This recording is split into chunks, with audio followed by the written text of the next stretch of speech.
Harry's wife. It's a disaster.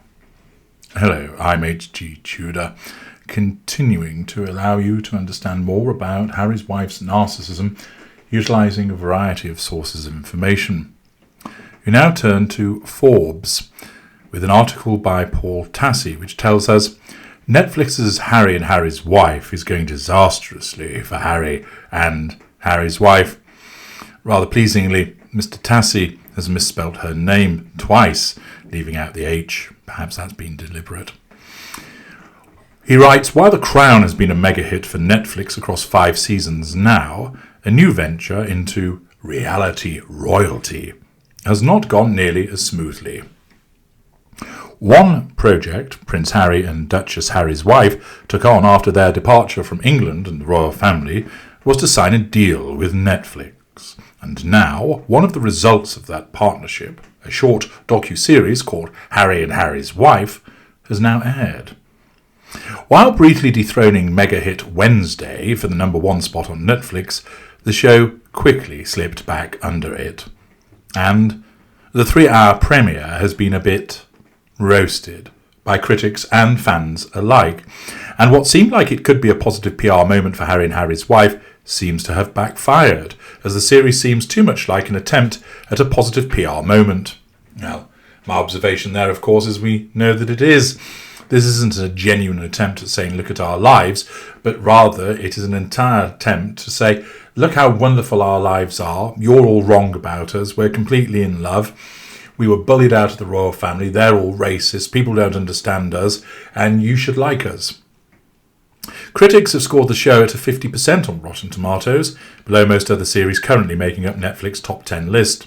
It's described as bland, unquestioned self-promotion, and features things that definitely do not add up, according to some of the critics. But the audience scores, that's where things are getting really nasty.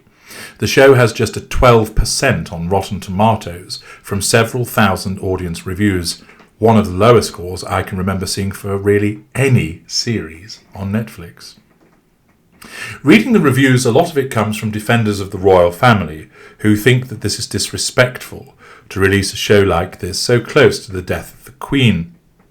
Everyone else is lambasting the couple as being self-indulgent, whining, narcissistic, etc.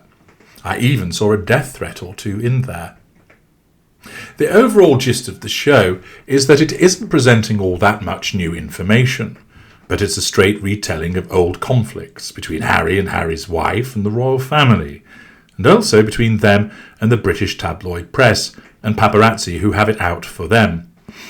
Even if you may be on their side in all this, the general thought is that the presentation here is lacking, and the existence of the show feels like a very calculated PR campaign to present a specific narrative, rather than a show that needed to exist because it's genuinely interesting in some way. I suppose drowning in hate from angry viewers in some ways only reinforces the persecution narrative being presented by the pair in the show, but if there were 2 choices between making and not making this series in the first place, it feels like perhaps they made the wrong call, and this is only making things worse.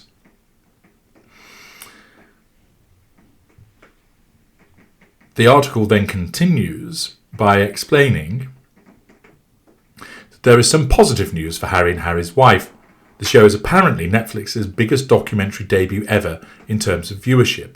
The show had 81.55 million viewing hours after its debut on Thursday, Netflix said. More than 28 million households watched at least part of the series, apparently. And keep in mind, this is only part 1. There are 3 more episodes arriving, this article obviously being written partway through. So, good news. Well, it shows people are certainly interested to see what the series is about.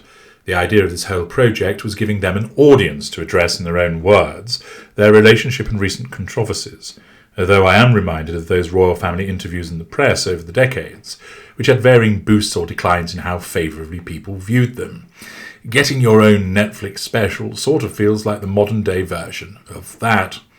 More reviews have come in and scores just keep dropping, with critic reviews down to 45% on Rotten Tomatoes and audience scores remaining a dismal 12%, with almost 3,500 reviews in now. If this is haters bombing the series, as it appears to be, there do not seem to be enough Harry and Harry's wife defenders to combat them. This, of course, is an interesting observation.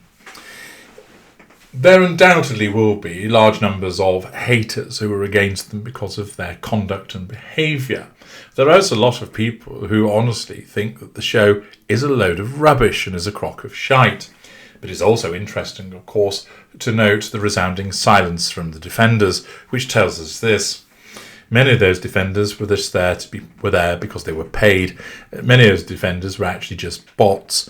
Many of those defenders may well now have seen that they had nailed their colours to a particular mast, which is now proven not to be that attractive, and whilst they won't attack Harry and Harry's wife, they're certainly not going to defend them. It is particularly demonstrative of demonstrating how they are not popular. And, once again, such absence of defending them is not a surprise to those who have routinely watched their behaviours. The article continues, whatever the case, if Harry and Harry's wife wanted a large audience to hear what they had to say, they got it, though it remains to be seen whether this will help or hurt their public image among the millions who watch. There's a further update to the article. The second batch of Harry and Harry's wife episodes are now live on Netflix, and the show appears to have saved some of its most explosive claims for last. In it, Harry takes direct aim at the royal family, specifically his father Charles, now king, and his brother William, future king. One exchange came after the couple announced they would leave the United Kingdom. It was terrifying to have my brother scream and shout at me, and then my father say things about me which weren't true, and my grandmother sit quietly there and take it all in, Harry said. He expressed that the two were bullied out of the royal family. They also described the royal family's too cosy relationship with certain press outlets, including things that leaked that were not supposed to, like the statement of declaration that they were stepping back from the royal family. Of course, what this shows to my mind is the typical victim mentality of these two, whereby it's all right for them to leak material, it's all right for them to court the press, but they don't like it when it's done back to them. Of course, typical behaviour of a narcissist. I'm allowed to do it, but you're not allowed to do it to me. It continues, his dad said put it in writing, and he did, and it was just 5 days later it was on the front page of a newspaper, Harry's wife said. Harry says he doesn't really expect this rift to mend. I've had to make peace with the fact that we're probably never going to get genuine accountability or a genuine apology. And again, this is demonstrative of why should you have an apology after the way that you've behaved? But it shows that he is completely absorbed within her victim mentality. The article continues, of course, given that this is the most explosive series of accusations behind the scenes reveals about this entire situation, the Netflix documentary itself may be the source of even more drama within the royal family, now with a new dynamic since Charles is king. The argument, as ever, is that while this may be telling their side of the story, free from the lens of the UK press they view as subservient to their family, of course, that's the black and white thinking of Harry's wife there. If you're not supporting me, you're therefore against me, and you're subservient to the other side. It will never, ever enter her head to think, do you know what? Perhaps they actually just don't like us because we're not likeable. Her narcissism will never let her reach that conclusion. The article continues, it also achieves the goal of throwing gas on the fire. It actually reminds me a lot of that infamous Diana interview with the BBC that was just covered in the last season of Netflix's The Crown. Now her son is doing something similar, for better or worse. What happens from here is anyone's guess, the article states, but it feels like the fallout from this documentary will probably be enough for a second season of the documentary, given what's likely to be happening now within the palace. It's unclear if Harry has heard from his family in the wake of this airing, but if so, he seems likely to speak publicly about it, given what we're seeing here. As for Harry and Harry's wife's working relationship with Netflix, review bombing aside, they're getting the viewership, so the streaming service may want to continue on with them in some form or another. So that's what Mr. Tassie's article in Forbes states. But let's see what observations are being made below the line in relation to these in relation to the article, and it would appear that there's just lots of comments that are violating Forbes's conversation policy, and therefore there's not actually being anything written, which is rather extraordinary. That there's all of these comments and observations that are being made, but one's not actually seeing anything in relation to it. So we'll have to leave that aspect of it there. But this Forbes article is demonstrative of showing how, again, Harry and Harry's wife are being perceived by people, and how people are seeing the manner in which they've conducted themselves, and how they see that as impacting upon other individuals.